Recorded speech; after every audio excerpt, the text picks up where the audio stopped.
Hello, everyone, and welcome to Everything Iconic with me, Danny Pellegrino. I'm so excited. I'm so nervous. I have a true idol of mine, Delia Ephron, on the show. She has a new book out called Left on 10th, A Second Chance at Life. I just got this last night, and I was flying through it, but I'm not quite done. So forgive me, but I am such a huge fan of your work.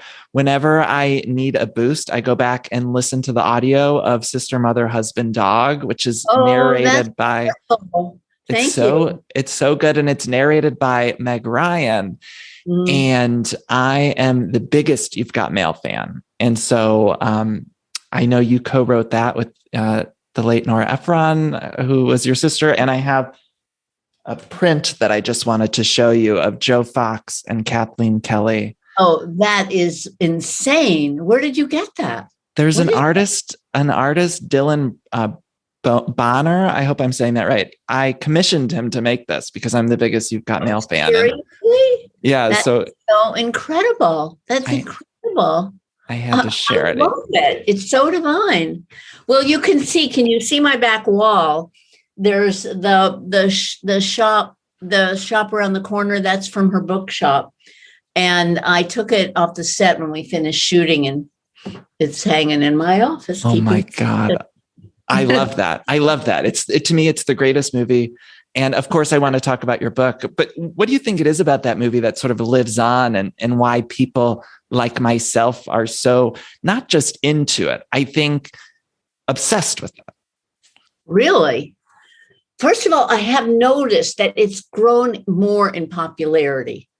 So I think that there's a good feeling about it. And I think people want good feelings now. I mean, I just think what I always think Nora was so smart about, and it was such a joy to work with her, is that she knew that a romantic comedy could be smart. And so I think that it's both smart, and then the great thing about a romantic comedy, which is why I can never believe people trash them, is that if you're in love, the only time you ever fall in love again is at the movies. And if you're not in love, a romantic comedy can make you feel it's possible. And what is more important than that? I would like to know.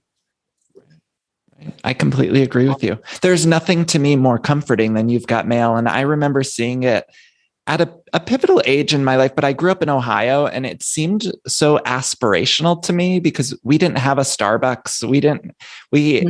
Everything about living in a big city seemed so out of the world that I was from. And so even from that aspect, it was like I wanted to live in that movie.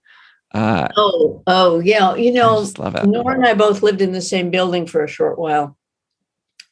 On 79th and Broadway. And this movie was, a love note to the neighborhood, as well as, I think my mother just loved books, and there were so many books in our house, and we grew up reading children's books. So when we gave the Meg Ryan character a children's bookstore, we were channeling a lot of love from our childhood. So I think the love of books, I think there's a lot of personal stuff in that movie in a way that informs its good feelings. Yeah. It's just because we're talking about this, I was going to ask you later, but there's people online sort of argue sometimes whether or not Joe Fox and Kathleen Kelly would have been able to stay together, especially because seemingly they were coming from also different, maybe political backgrounds. And I wonder, do you have any insight on that? I mean, you were the co-writer of that movie, and I wonder. There's a reason why romantic comedies end with the marriage. I mean, there is, because life after that is more complex. And I think that they really enjoyed being together, and that wears really well over time. That the other person makes you laugh, that you feel happy when you're with them. I think that if I had to say what makes a long, happy marriage, I would say a real pleasure in the other person's observations and conversation and everything. And I think they had that. So yeah, I do. I love that. Delia, I want to talk about Left on 10th. Now, it is so beautiful. It starts with your late husband when he was ill. That's where it opens. And it was interesting. You take us through in that first chapter his passing. And I don't know if this was just me reading it, but I felt dark comedy in that in a lot of ways. You talk about going to get your hair done the day before. And I wonder, first of all, was sobbing in the cab all the way there. Yes, absolutely. But definitely going to get my hair done and feeling very guilty about it. My relationship to needing hair appointments is it's one of my more obsessive things. And I didn't leave Jerry alone, but there was so much guilt. There's so much guilt in losing someone you love. Almost everything I did, I then kept looking at, was that the right thing to do? Was that okay? I mean, it was I don't think you're ever prepared for the loss of the person you've spent I spend my life with and who I grew up with. And I don't mean grew up with because when I was young, I mean, when I became who I was about in my 30s, that's when I met Jerry. And I blossomed in that marriage. We were very bonded and we were both writers, and we understood that was a calling, and we respected it in each other. And he was a very compassionate person, very empathetic man. And I never really thought about that I would lose him. Mm-hmm. So everything was jumbled, it was the last week of his life it was just terrible. So during the writing of that point in both of your lives, does the writing process give you more clarity on how you felt, or do you feel steadfast and then write about it? Does that make sense? Oh, I think the writing is, first of all, I think the reason that my work can go from comedy to tragedy like that is because my life as a child, I was an extremely happy kid who was the funny one in the family. And then my parents took a very dark turn when I was about 11, and the house became, scary. They were both terrible drinkers, and it was a scary place to live. And I think it gave me an ability in the way that some awful things that happen to you can give you gifts of being able to go back and forth almost within a scene between the comedy and the tragedy. It's a strange gift I got, I think, from that. I heard you say that this entire story, which is chronicled in the book, was really a gift to you. I think I wrote a quote down. You said it was almost a present as a writer. And do you remember the first time maybe something in your life happened, whether it was in your youth or as an adult, where you recognized it as a gift being the writer that you are? Well, first of all, I don't know that many people in my family. I told stories at dinner, and every time and even when things were difficult, when I went once, this is not something I'm proud of now, but I went to a Billy Graham rally at the Coliseum. I'm Jewish, and I went there and converted to see what they did, to see what it was like, and then I came home and told everyone at dinner that I did that. And my parents always thought the things I did were just divine. They never said that is a horrible thing to have done. Some other parents might have said that. I was a kid. I went to, I was on the school newspaper, and they sent me to a conference on teenage marriage. And I didn't know, I barely had dates. I did not know anything about teenage marriage, but I knew that a journalist should quote a source if you don't know anything. So I said, because I suffered the effects of an unsuccessful teenage marriage, I feel qualified to say, and then the newspaper, Beverly Hills Citizen News, arrives at my parents' house, and there's a picture of me, and it's the lead. It's like Delia Ephron, 17-year-old senior from Beverly Hills High School, tried marriage and found it unsuccessful. She had this to say, and then they quoted me. So I was like always doing stuff like that.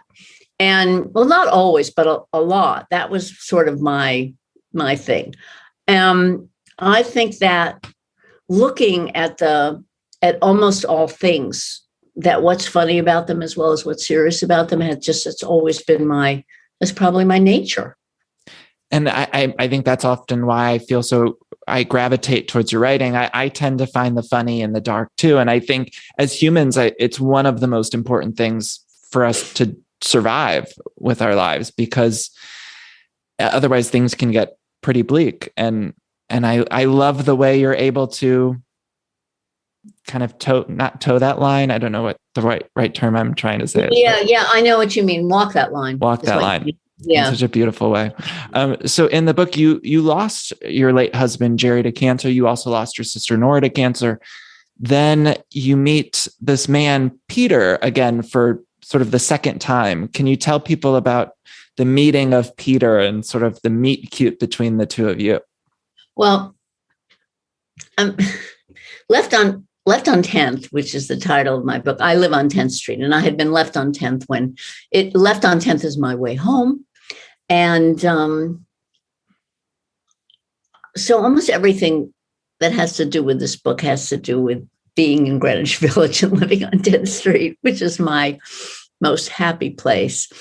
And anyway, after Jerry died, I wanted to disconnect his landline, and I crashed the internet.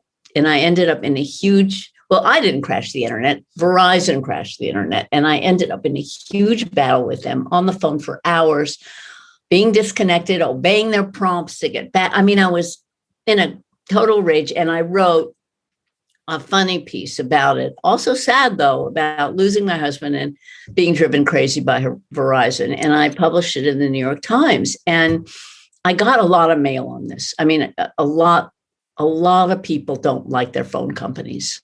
So, and then I think it was 6 months later, at least I think,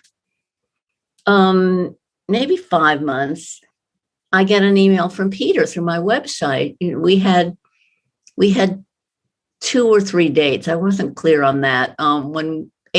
54 years ago. Okay. When we were 18 years old. I'm now 72, right? Well, I'm not 72 now. I was 72 then, right? You had these dates with him that many years ago, and you had forgotten, even because it was so much time had passed. I completely have no memory of it. And yet I have a vague memory of being at a Columbia football game, which is where he said we went, and of snow falling. And he said snow did fall, but I do not remember who I was with. He thinks this is great, by the way, because he thinks we were not meant to be then. And it's just as well we have no memory of each other then. But this was the most charming email. First of all, my sister had fixed us up. So he came, blessed by Nora. He is a psychiatrist, and and he's a Jungian psychoanalyst. And I had just been invited to speak at a conference of Jungians in Houston, Texas. And I had thought to myself at the time, what's a Jungian? I better meet one and find out. And boom, one shows up in my inbox. Then the last trip he had taken with his late wife had been to Syracuse, which is the title of my last novel. And how many people would that be true of? I mean, it's a falling down place in Sicily. I mean, it's divine, but it's a falling down place.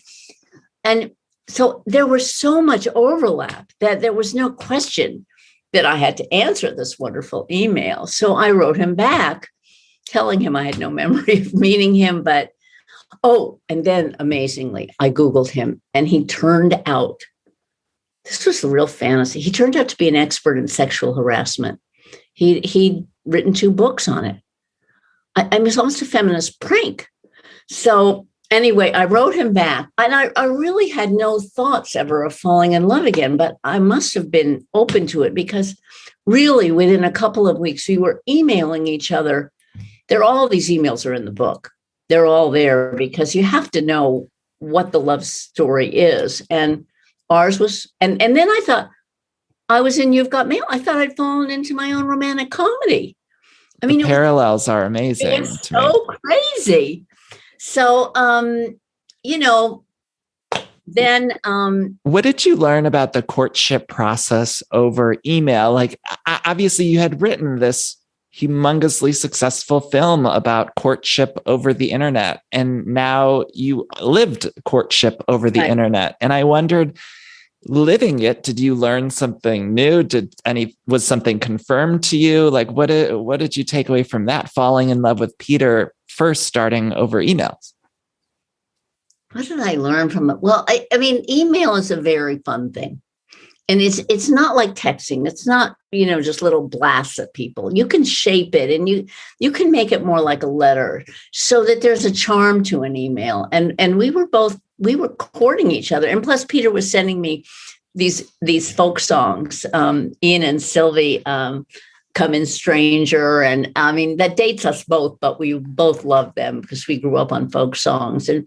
And so there was a very magical quality to being able to connect that way. And also, you can connect late at night. You can just say goodnight to someone, there were so many, but also I have to say, soon we were talking on the phone, and then we were clocking, 3 and 4 hour conversations. So. And were you living in the same place, or you were in different cities?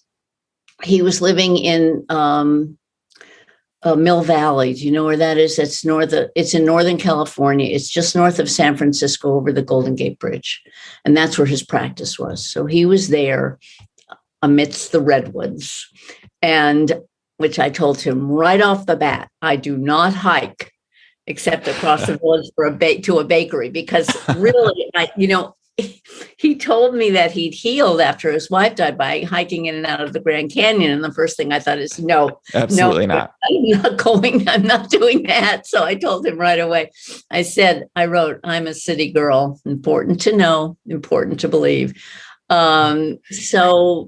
You just mentioned baked goods, and I do have to just ask you real quickly. We need to take a little detour because I need to know, where is the best baked goods here in Los Angeles? I'm in Los Angeles, but I don't know the answer to that. Okay. It's been so long since I've lived a long time in Los Angeles. The whole place is different now. Yeah. What about New York? Is there one place in New York that you love? Clementine's has great chocolate chip cookies, and they have great cupcakes. Interesting. Clementine's? Yeah. I'm going to go there next time. Okay. Okay. So then the story, it's so cinematic, and there's so many turns, and now you fall in love with Peter.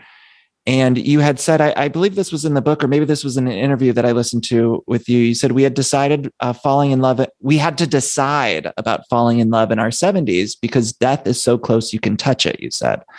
Yes. And so how long into that courtship do you feel like you decided? Well, we were falling in love before we actually saw each other in person. It was clear that, we went out, he flew to New York, and it was terrifying actually to see him in person. It was like, because it was a fantasy online. It wasn't, we were at dinner, and I was almost completely tongue-tied, having spent weeks pouring my heart out to him on the phone and in emails. I suddenly in person, and I suddenly said to him, we're not getting married this weekend. And he started laughing, and he told me later he was just at that table thinking we could get married this weekend. It was like this thing where I just, but really what happened was I got completely panicked, and I said to him, I don't know how we can do this. We just lost our mates. We're going to lose each other. How can we fall in love when death is so close? We can reach out and touch it. And I said, I give you permission to leave me if I get sick. And Peter just said, I would never do that. It was he just shut it down. And that is his nature. I mean, what happens? Then 3 months later, I get a diagnosis of leukemia. And he was the most constant person that he could possibly be. But, there's two things about falling in love in your 70s. First of all, it's scary because because death is close.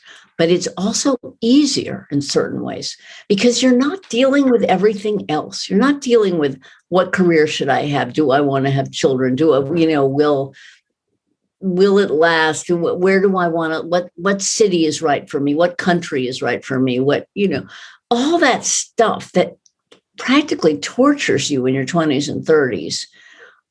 You don't have any of that anymore. You've done and become who you are. And that makes it, in many ways, easier to find someone who's right for you and to not have anything competing with it.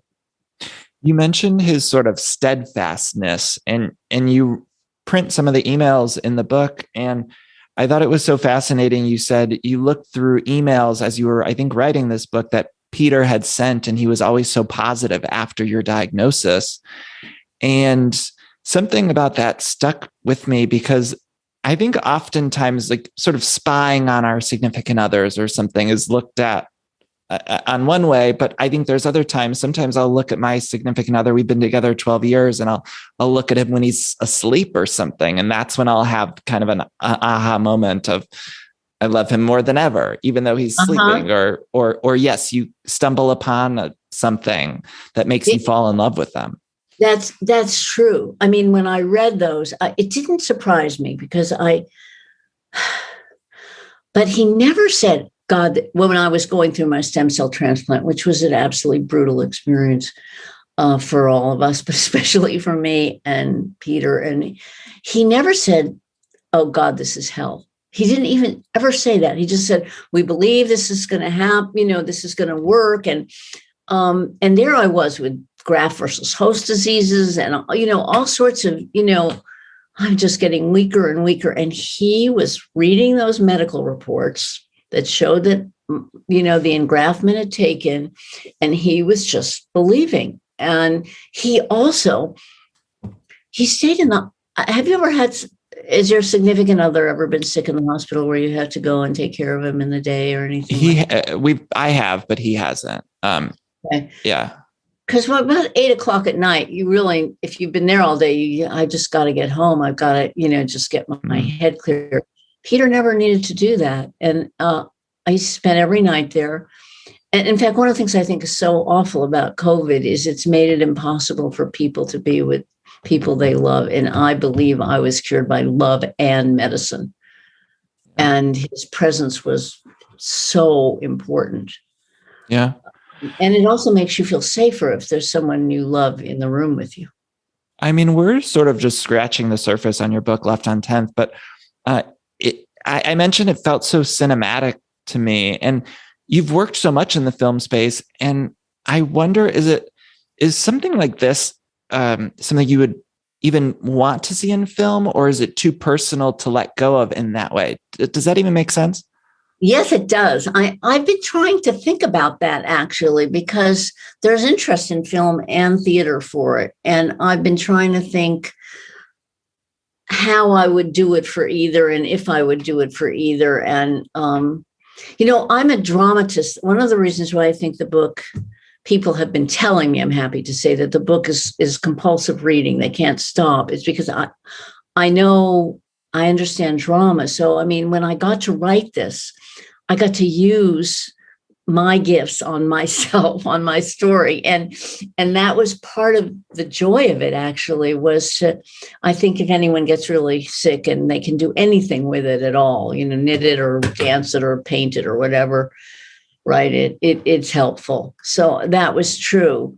But I knew that this amazingly dramatic series of events had happened to me, and that some of them were crazy, like the Verizon thing, and some of them surviving that illness was miraculous. Well, they were all kind of miracles in certain ways. So I knew that dramatically, I knew it was wonderful. I knew when I started to write it, my writer's heart was telling me, this is something. I mean, I think we need stories like this. We had talked about You've Got Mail and sort of the comfort in it. And I think I'm sort of seeing a rom-com or romantic renaissance oftentimes. I mean, just yesterday it was announced Nancy Meyers is going to be returning in the Netflix space. And I think people want to know that they could fall in love, and they want to see people fall in love. And so I would just love to see this live in television or film. Thank you. I need to see it. Yeah. Great. Good. You've worked with Meg a bunch of times. I mentioned she narrated your last book, and you two have worked together. And to me, she's the most underrated, brilliant actress ever. And I always think she never gets the credit for how good she is and in the roles that she does. But I wonder, does she sort of feel like almost an acting surrogate to you? Because I know she's been in Hanging Up, which was based on your book. Yeah. And a bunch of your other projects. And like I said, also narrating your last essay collection. Yeah, that was a wonderful favor that she did that for me. She loved that collection. I don't think so. First of all, I always kind of think of myself as a book writer. I've done movies, and one of the reasons I've done them is that they're so much fun. But being a writer on a movie is not always I'm sure you've heard people complain out there in LA about, writers are fired off movies and they don't own their material. So I knew the minute I started to write for movies that I needed to write books. And I constantly paired it so that I had another place where I could hear my own voice. I don't really think I've ever thought of, I think Meg was a real gift to Nora and me. She was the most marvelous romantic comedy star, and the combination of her with Tom Hanks, it's very special, Yeah, magical. You've inspired me so much. I just wrote my first book, my first essay collection, and before that I can't wait to read it. Actually, oh my God, I'll send you. I would die if you read it, but you don't have to read it. But I'm going to read. I'm happy to send you a copy. And but I've been so inspired because I was writing. I was a screenwriter before then, and I've had a couple projects sort of get close or optioned or not get made though. And I had heard you say a long time ago, with the book world, you can be a little bit more in control, and you can get your stories out in front of people. And that's one of the reasons why I try to lean into the book world, because I have been feeling like I'm coming up against these walls in the film world. And especially now where it's so hard to get much of anything made, let alone something that's not a superhero, big blockbuster movie like that. And so I think it was a real turning point for me. So I just want to thank you for that. Well, I'm so glad, because, the fact is you wrote this book is completely your voice. It's exactly the way you want it. And it was sensational, hit. So, that is something you have to, you're the low man on the totem pole in screenwriting. It's a little better because writers are more respected in television, and now the business is sort of skewing that way. But I decided, that I could either, be a screenwriter and be angry, or be a screenwriter and write books and not be angry. So that's one of the things that I did. But I began as a book writer. My first work was in books. I didn't really start writing screenplays till Nora wanted to collaborate. Would you mind if I asked you about a couple of those other film projects? Is that okay to ask you about Hanging Up? I wonder if you have any memories of that. I just rewatched it recently. I actually think it's very underrated. I enjoy it, but I'm curious because you wrote the book and then also worked on the film. What was your experience with that? Okay. All right. Well, now I want to hear it all. There was the most gorgeous script. And it did that thing you're talking about of going back and forth between the pain and the comedy in the script. And I don't feel that the final movie was able to do that. I think it's not my, I just said to myself after it was done that I had the book.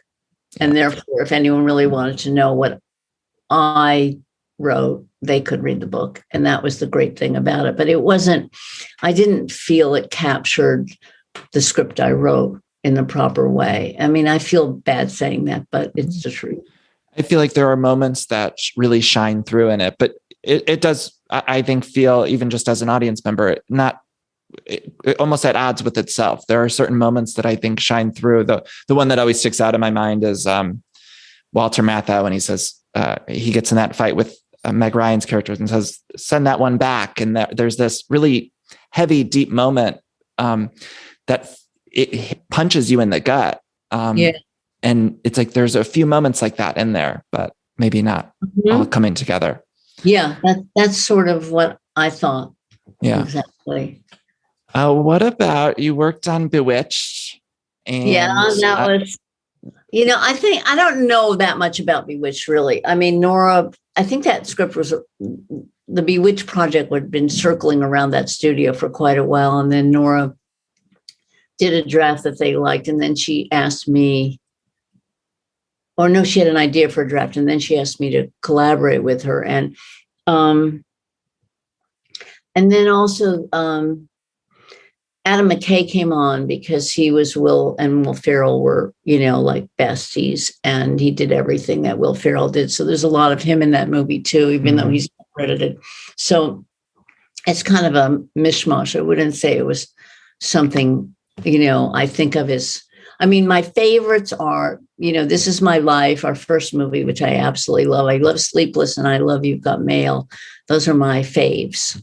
Do you have a favorite line from one of those movies? I mean, there's so many quotable.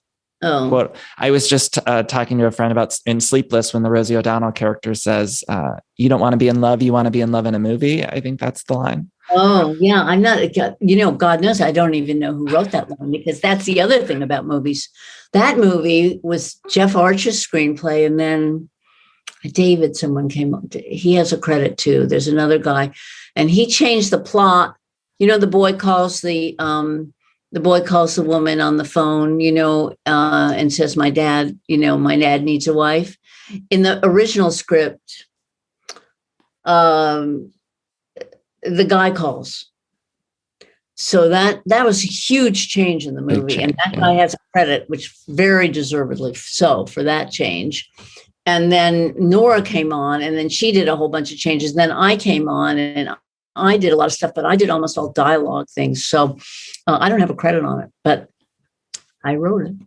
But I'm sure the other thing about writing movies, right? But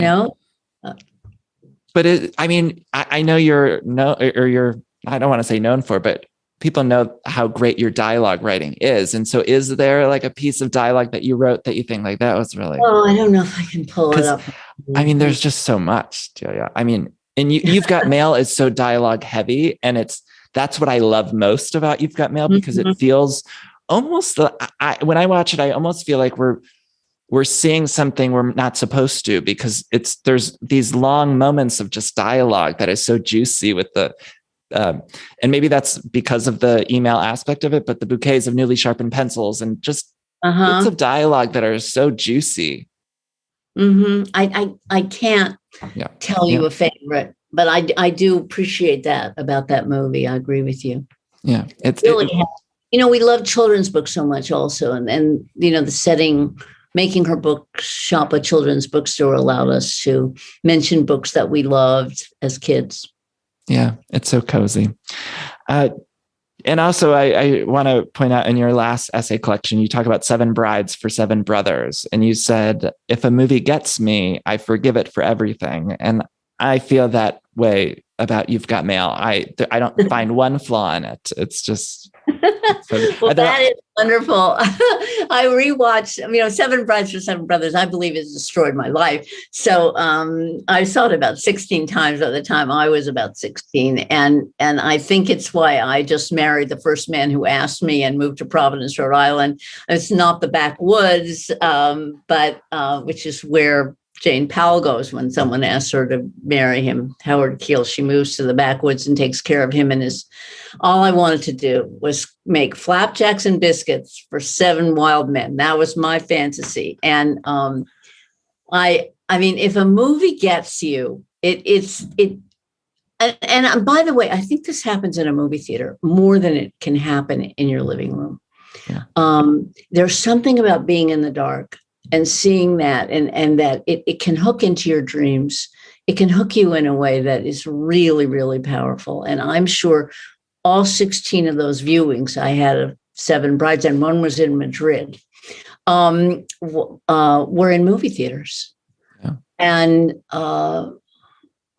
and the greatest dance sequence ever. Have you seen that movie? No, but I was just re-listening to that audiobook, and I was like, I have to go watch this. So I promise you, I'm going to watch it this week. Well, I mean, it's absolutely ridiculous. I mean, these men steal these women. It's an awful rape fantasy, no question about it. I mean, a woman puts a pie on a windowsill and she's pulled right out the window. I mean, I don't know why. I know why. I mean, it just, but the dancing, it is so spectacular. There's a dance between the backwoodsmen and the town guys, and it's a competition for the women, and it's just about as great a film on dance that I know.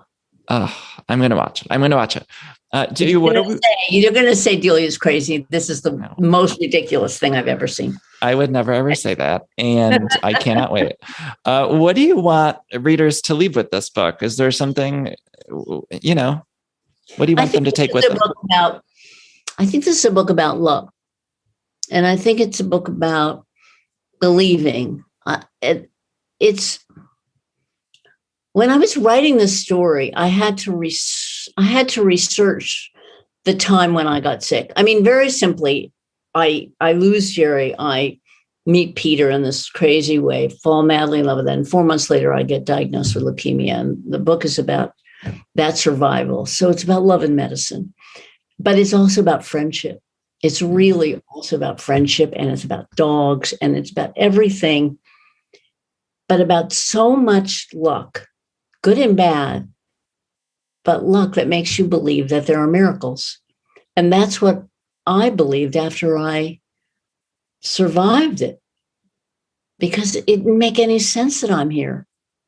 It didn't make any sense that Peter landed in my life, the one man that could actually get me through that. So I think it's as positive a book as you could read in terms of joy. And it's a real roller coaster of laughter and tears, I think. So anyway, I hope people, and I also want to say another thing. It's honest. I don't think you should write. Well, you write memoir too, so this. Memoir only works if you tell the truth. Most things only work if you tell the truth. But memoirs, and in this case, it was so personal, and I knew I had to tell the truth. And the subject was so personal that it was more of a challenge. Is there any other advice you would give a writer like myself? Well, you figured it out, okay? Because you go inside for what's true. You don't go outside. And to me, that's the secret of being a good writer. Your writing is your fingerprint. So you have to figure out what your fingerprint is. So I don't think it helps to look around and say, oh, people like vampires now. I think I could do a vampire, If vampires don't have big meaning for you, do not write vampires. Find the things that are you and write them. I love that. Delia, I could talk to you forever. This was a dream come true to me. Is there anything next that you could talk to us about that you're working on, or anything that you can share? I mean, obviously this book is just now coming out, so this is right. Yeah. Well, I hope everyone's going to buy it, and everyone's going to love it. I promise you. Good. This has just been a joy to talk to you. I mean, you're just a joy. So thank you for having me. I was so nervous because I'm a big fan. Sometimes it's hard, to talk to someone you're such a huge fan of, and not just, I'm just such a fan of your work and your writing, and yeah. So thank you. All right. I want to just encourage everyone to pick up your book, Left on 10th, and all of your writing. I mean, every book you do is fantastic, and I selfishly want you to do more film work. And I'm going to hope that you get Meg in front of the screen again, because that's what I need. Okay. Thank you so much, Delia. All right. Such a pleasure. Thank you. Take care.